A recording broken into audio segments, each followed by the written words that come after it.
Hostile Cyclist here. Long time no video. Coming to you today about boxes kind of stuff but with a super review of the super light, long-lasting, recyclable Race Formula Ride Now tubes. So let's get started.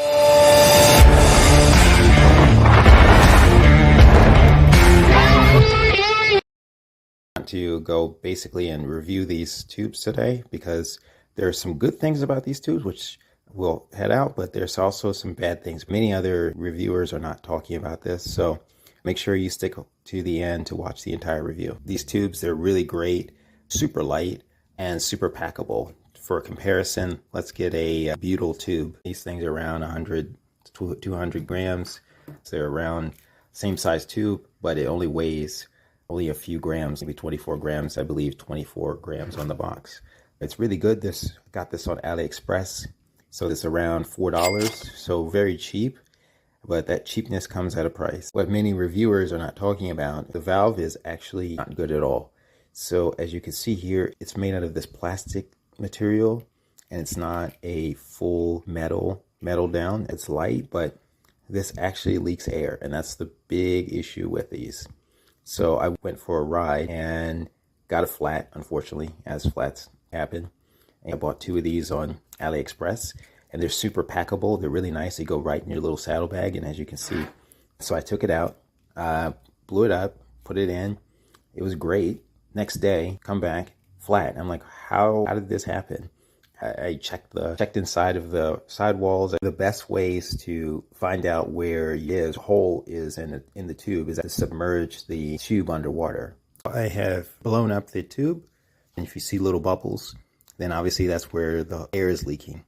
And so what I did was I put the whole tube under, and I saw no bubbles. I was like, where is this leaking? Because there's no way that a tube could just go flat under and just overnight like that. So I went in and I stuck the valve tube underwater, and let's see what happens. Yep, we can see bubbles.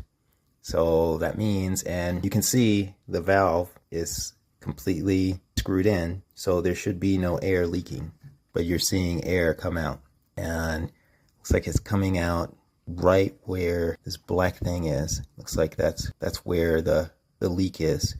And the problem is that there's no way to take this out. It's not a removable valve core, and so this tube is basically just defective. And for a comparison, this is the butyl tube, and it has a completely metal valve. And so we'll see what happens when you submerge this. No bubbles at all, and so that's what it's supposed to look like. So that's what we want to see, no bubbles, and the valve is completely screwed on.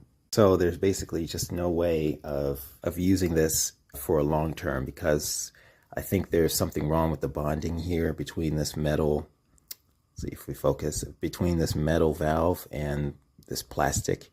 So I'm going to try out the next ones. I'm going to buy the brand new ones. Rad Now has basically made a new version of these tubes with the entire valve being made out of metal. It adds a few grams, but 10 grams, I don't care about 10 grams. 10 grams doesn't mean anything if you have 0 PSI in your tires. So I'm going to try those out and then give you a review. But make sure that for now on, at least, that you don't buy these ones, these road tubes for they're blue in this blue box, or basically any of them that have this black valve stem, because for some reason I think that there is just a problem between the bonding agent in this, and it's not airtight.